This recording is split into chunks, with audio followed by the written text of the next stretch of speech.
avec vous. Bonjour, merci à toutes et à tous d'être avec nous ce matin, malgré les difficultés de se réunir en raison de la situation sanitaire. Alors tout d'abord, aujourd'hui, on souhaitait vous annoncer le démarrage de notre site de NEL, le plus grand au monde. On est ravis de vous réunir aujourd'hui. On aurait bien sûr préféré le faire en physique. Le contexte sanitaire nous contraint à une conférence digitale. Ce 9 septembre restera une date historique dans l'histoire de TV5, celle de la réaffirmation de sa modernité absolue, de sa pertinence renforcée et relancée dans l'univers rarissime du numérique planétaire gratuit. Il était quand même important pour nous de partager avec vous certaines nouvelles très structurantes, certaines actualités qui marquent un progrès très clair dans le projet InnovaFeed.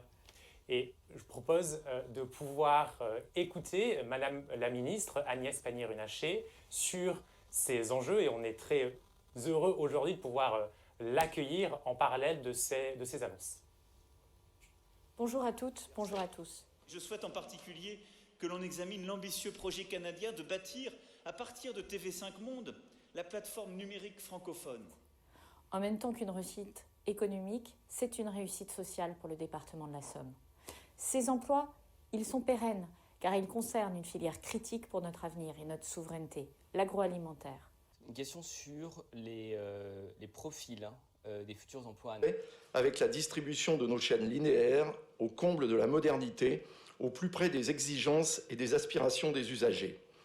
Nos 8 chaînes généralistes et nos 2 chaînes thématiques sont reçues effectivement aujourd'hui par 353 millions de foyers dans 196 des 197 pays reconnus par l'ONU. Elles sont regardées chaque semaine par plus de 60 millions de téléspectateurs. TV5 Monde Plus espère bien sûr leur offrir un service permanent supplémentaire comportant beaucoup d'exclusivité, mais surtout séduire et toucher de nouveaux publics uniquement numériques, qu'ils se trouvent en Asie, en Afrique, en Amérique latine, en Océanie, en Europe ou au Canada. Mesdames et messieurs, je suis Stephen Guilbeault, ministre du Patrimoine canadien. Aujourd'hui, c'est un grand jour et vraiment un plaisir pour moi de lancer avec vous TV5 Monde Plus. Alors comme l'a dit Clément, aujourd'hui c'est un jour spécial parce que NEL concrétise cette ambition qu'on porte depuis 4 ans. Et sans tarder, je vous propose de découvrir les images de ce site dont nous sommes très fiers.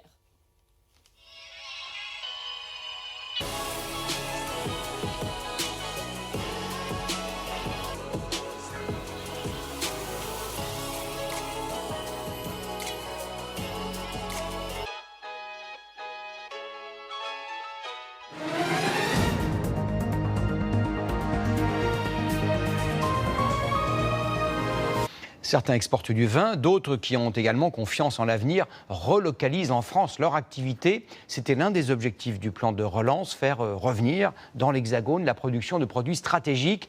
Les entreprises concernées ont déjà investi 680 millions d'euros. Cette usine est l'exemple même de la relocalisation en France de l'industrie agroalimentaire. Il y a 1 an et demi, ce site, c'était un terrain vague. Aujourd'hui, c'est le plus important site de production d'insectes au monde. Ce genre d'usine va donc lui permettre de gagner en indépendance dans un secteur très stratégique. Il y a un véritable défi alimentaire sur les prochaines décennies.